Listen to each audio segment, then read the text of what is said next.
ورحمه الله تعالى وبركاته. مرحبا بكم قناه عبدو. اليوم ان شاء الله بغيت نشارك معكم الجبن البلدي. كتيبان لكم هذا قوق ديال الخرشف البلدي. هاد البذور اللي فيه تيبانوا لكم بالموف وهما اللي ان شاء الله غادي نجبنوا بهم الجبن ديال زمان ان شاء الله باذن الله. انا غادي نمشي نحل هاد القوق، نحيد منه هاد الشعيرات ونرجع معكم ان شاء الله باش نبداو الوصفه.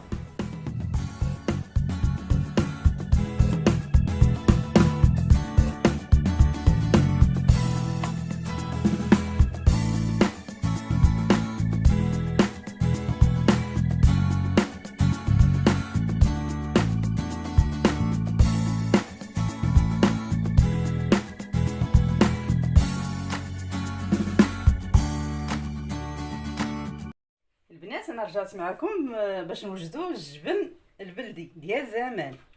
صدقوني راه تيجي رائع وشي حاجه صحيه ما فيها حتى شي ماده حافظه.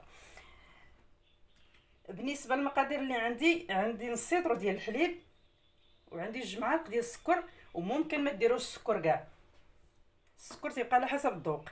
هادو هما الشعيرات كتيبان لكم، انا نقيتهم هما باش ما تنديروش هاد الشعيرات اللي تيبانوا لكم رقاق. هادو ما تنستعملوهمش، هادو ما تيجبنوش، تنحيدوا غير هادو اللي تيبانوا لكم في الموف بحال هكا. هادو هما اللي تنحيدوا، تنجبدوهم بحال هكا وتنحيدوهم. هادو هما اللي تيجبنوا، وما هادو ما تيجبنوش نهائيا.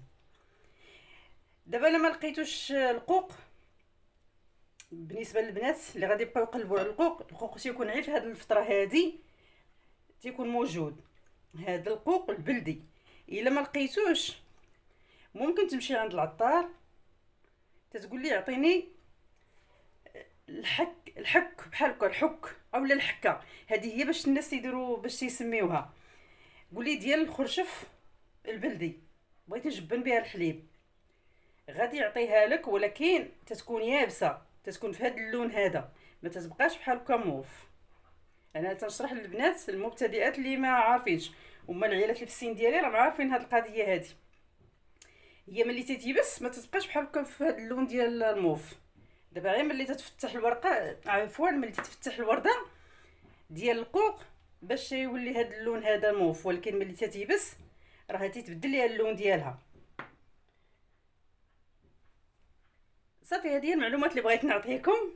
دابا ان شاء الله غادي ندوزو باش نقادو الجبن ديالنا، وراه تيجي صحي رائع بصراحه، وجربوه. هذه هي الطريقه باش كانوا العيالات ديال زمان تيقادوا الجبن لوليداتهم. كاين اللي تيقول ليه الجبن، كاين اللي تيقول ليه الرايب، ولكن حنا بالنسبه لنا تنقولوا الجبن، ما تنقولوش الرايب. الرايب هو اللي كنا نديروه مثلا في واحد الخابيه ديال الطين، وتنخويو اللبن وتنسدو عليه وتنخليه واحد 3 ايام ولا 4 ايام تيروب. هذاك هو الرايب البلدي. هذا الجبن كي قلت لكم. بالنسبه لهذا الشيء اللي غادي ندير انايا، عندي نص لتر د الحليب، ممكن تدوبلوا الكميه. هاد الحك ولا الحكه ولا ما عرفتش كيفاش غادي نسميها لكم. المهم هذا ممكن تديري الكميه اللي بغيتي باش تجبني. الا بغيتي تسرعي دغيا باش يجبن لك ممكن ديري هاد الكميه كلها. بغيتي تخليه يجبن على خاطرو ممكن تفرقي هاد الكميه اللي عندي هاي بحال هكا، ديري هاد القياس هذا. ولكن انا غادي نديرو كامل باش تشوفوا ان شاء الله باذن الله. غادي ندوز دابا باش نغسلو، نحيد منه هذاك الشعيرات اللي رقاق. دابا غادي نغسلو، غادي يبقاو ليا في الماء. قداش ما عندنا ما نديرو بهم هذوك.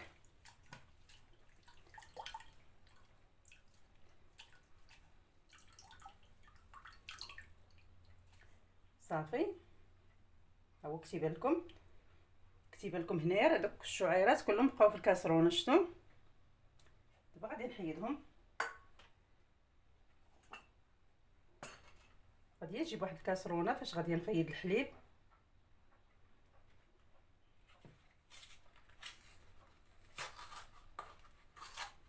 بسم الله. غادي ندير هذا الحليب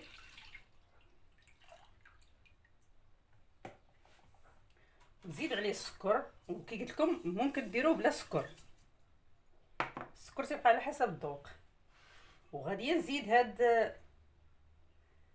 هاد الحك ولا الحكه، والله ما عرفت. حنا كنا تنقولوا لها الحكه، ولكن دابا الناس بزاف تعرفوها بسميت الحك بحال هكا. هذه هي تمشي عند العشاب، المهم قول لي عطيني ديك النبته اللي تكون في القوق البلدي، راه تتجبل الحليب، راه غادي يعطيها لك.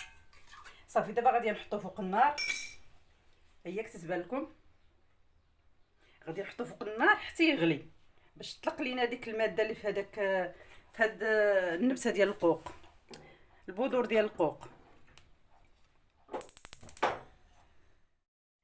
كتيبان لكم انا رجعت معكم بعد ما غلا ليا الحليب، خليته حتى طلعت فيه الغليه. راه ممكن ديروا تجبنوا هاد الحليب بارد. هو الطريقه اللي كنا تنديروا زمان، كنا تنجمدوا الحليب بارد، ولكن الحليب كانت تحلبيه على يدك وديال البقر، ماشي بحال دابا. دابا هاد الحليب جبناه ما عرفناش حنايا، ما تنعرفوش شنو الماده اللي باش مصايبينه.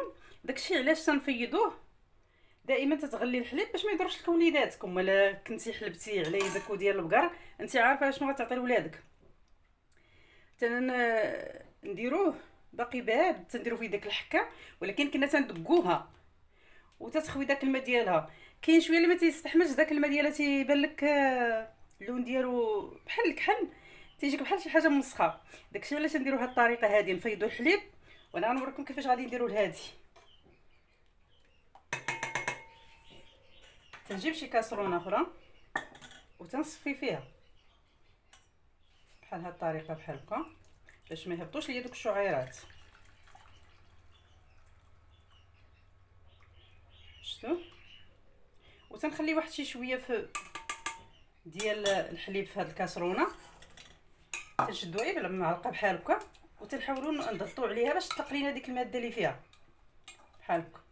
ما ندقوها لا والو، احنا اصلا درناها غلات وطلقت، ولكن تنحاولوا نخرجوا من هذيك الماده بحال الطريقه هذه.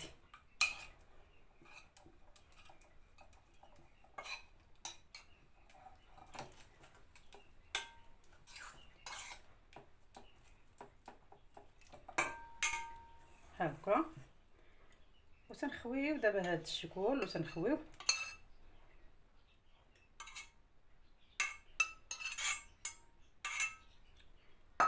هو كتيبان لكم راه تغير اللون ديالها، ما بقاتش موف. وتنضغطوا عليها باش تخرج لينا ديك الماده اللي فيها. بسم الله.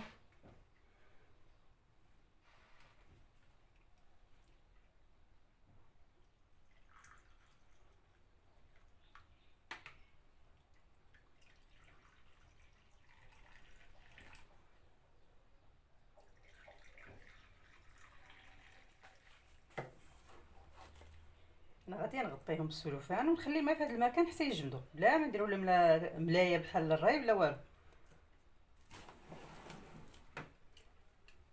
هاد السلوفان درتوها باش ما يطيح لنا حتى شي حاجه في هاد الراي، في هاد الجبن ديالنا.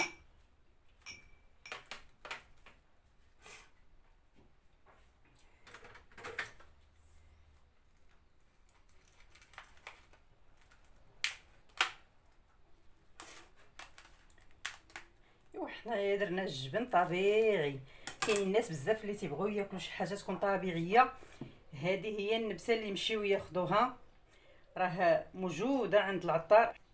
ان شاء الله ملي غادي يجمد اولا يروب، غادي يرجع معكم ان شاء الله باذن الله. هذه هي النتيجه ديال الجبن اللي شاركت معكم، الجبن البلدي الاصيلي ديال زمان. صدقوني الا جربتوه غادي يعجبكم ان شاء الله باذن الله، وما فيه حتى شي ماده حافظه، جبن طبيعي.